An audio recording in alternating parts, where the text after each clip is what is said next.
module will be devoted to finding words, another to grammar, and another to speech. Principle number 3. The training delivery is learner-centered and should be accommodate individualized and self-paced learning strategies. Student-centered education is important to student needs and interests. Allow them to adapt their learning and progress at their own pace. For example, online courses with modular content where students can choose to study a range of topics and access programs based on their specialization and learning style. Principle number 4. Training is based on the work that must be performed.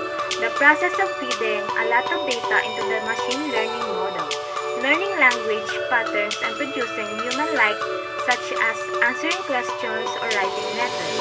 For example, during training, the model is exposed to numerous books, articles, and websites, allowing it to understand and produce human-like text.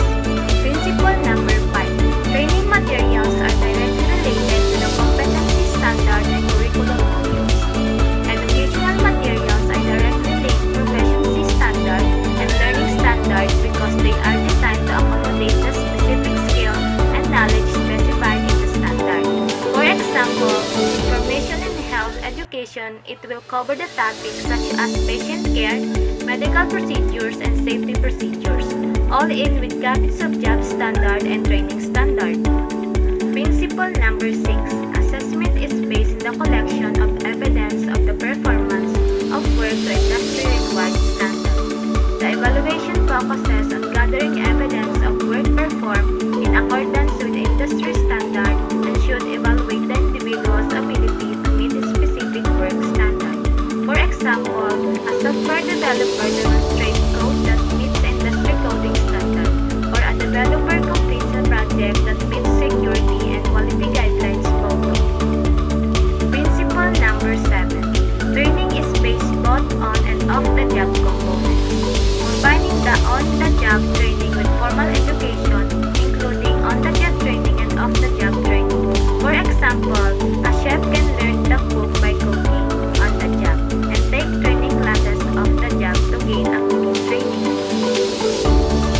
Principle number 8. Training program allows for recognition of prior learning or RPL or current competency, assessing the individualized existing knowledge and skills, and granting credits or exemption for this. For example, the chef has knowledge of cooking experience and cross-mentoring, cooking class at culinary school.